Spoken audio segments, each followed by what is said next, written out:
سلام، این هفته در آفساید ماجرای جنجالی پولشویی در نظام رو زیر ذره‌بین آفساید میبریم.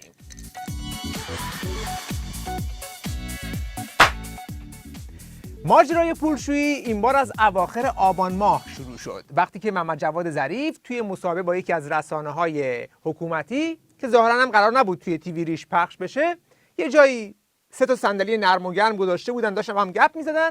اونجا دیگه خیلی احساس خودمونی بودن بهش دست داده بود و ظریف اعتراف سنگینی کرد که براش دردسرساز شد. ظریف میخواست سر اینکه چرا FATF هنوز تصویب نشده و بعضیا باش مخالفت دارن و نگرانن از خودش دفاع کنه که یک دفعه زد به کاهدون حریف و دست جناح رقیب رو در پولشویی رو کرد. اما فکر میکنم پشت برخی از این فضاسازی های نگرانی هم منافع اقتصادیه. بالاخره پولشویی یه واقعیتی تو کشور ما و از پولشویی خیلی ها منفعت بازه. این کد دارید دکتر یا اینکه تصورتونه؟ والا اگه کدی هم داشته باشم امکانشو ندارم که علنی عرض بکنم، ولی کدهای زیادی هست در مورد میزان پولشویی که در کشور صورت میگیره.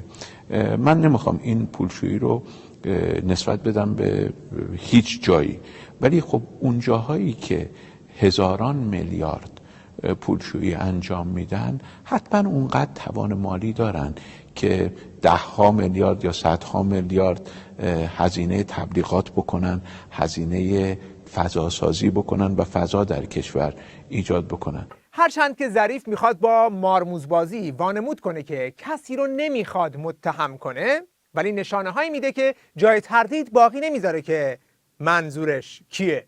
چون وگرنه کدوم ارگان قدرتمندیه که هم با امضای FATF مخالفه، هم در این زمینه فضاسازی میکنه، هم توان مالی داره، هم معاملات 30,000 میلیاردی انجام میده؟ واقعا کدوم ارگانه؟ خب وزارت خارجه ای که مجموع بودجهش 1100 میلیارد تومنه، یعنی کمتر از بودجه برخی دستگاه‌های فرهنگی که ارتباط دارن به بعضی ارگان‌های قدرتمند کشور. یه فضایی درست کردن کسایی که یه قلم معاملهشون ممکنه 30,000 میلیارد توش منافعی جابجا بشه، اینکه کل بودجه وزارت خارجه رو در واقع هزینه یک قلم تبلیغاتشون بکنن. همین نشانه ها کافی بود تا توپخونه تبلیغاتی جناح رقیب هم راه بیفته و شروع کنه به شلیک متقابل. اونم چه شلیکی! کیهان خامنه‌ای از رو بست و گفت اگر مدعیان پولشویی سند نیارن باید محاکمه بشن. نمایندگان مجلس از جناح دلواپس هم رفتن روی منبر که تو به ما میگی پولشویی؟ اگر قرار به پولشویی باشه که شما هم دست تو کاره. خب قوانین داخلی داریم. شما اگر اهل مبارزه با فساد اولا بودید، همین دور برای خودتون یه مقدار جمع جور میکردید، یه دستی زده بشه به این اطرافیان خودتون، معلوم میشه از کدوم قسمتاشون فساد میباره، تقریبا روشن هم شده، اعلام هم شده. اگه شما اهل مبارزه با پولشویی میبودید که توی چند سال یک گام بر میداشتید دیگه.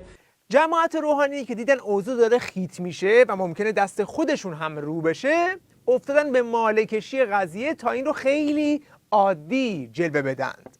این موضع آقای ظریف نیست، موضع دولت هستش. آنچه که آقای دکتر ظریف مطرح کردن بحث مبارزه با فساد، مبارزه با پولشوییه. من 2-3 تا از مصداقاشو میگم.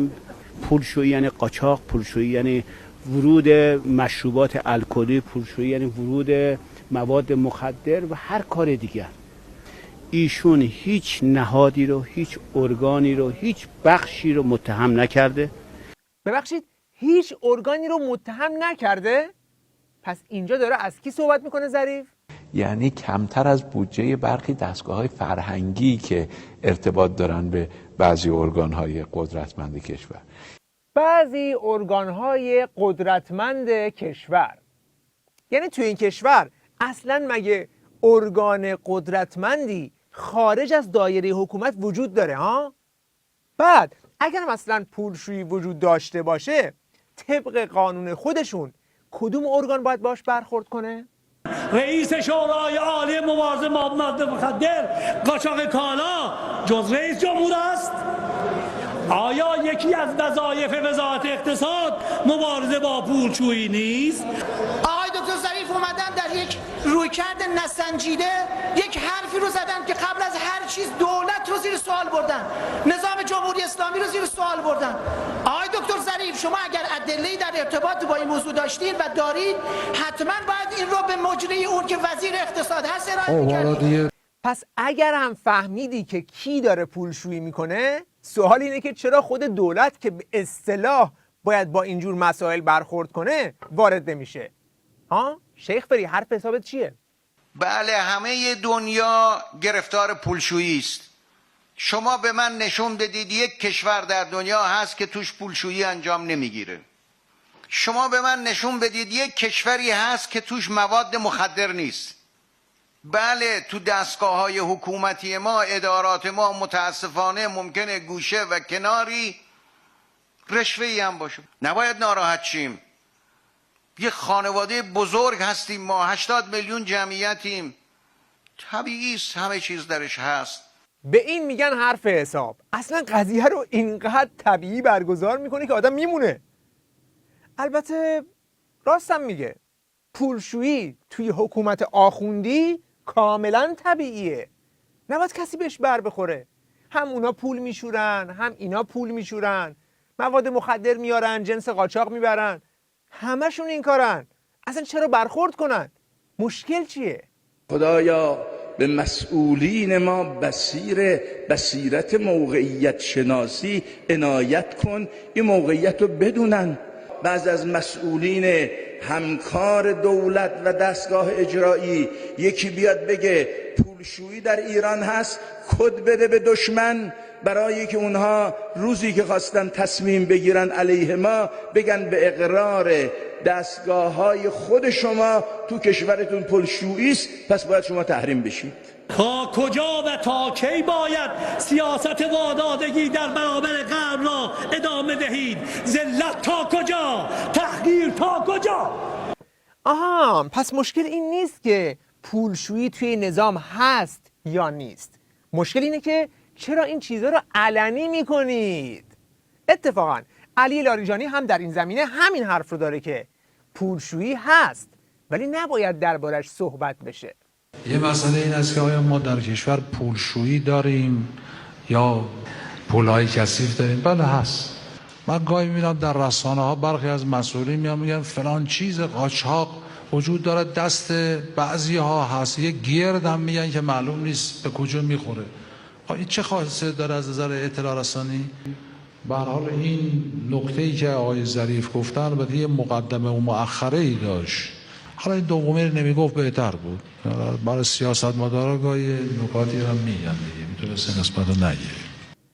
در نهایت این قضیه بالا گرفت و حتی بحث استیضاح ظریف هم مطرح شد. اما خودشون فهمیدن که این از اون آشای ته گرفته‌ایه که هر چی بیشتر همش بزنی بوی سوختگیش بیشتر در میاد و خلاصه مشکلات نظام از این حادتره که با یک استیضاح حل بشه.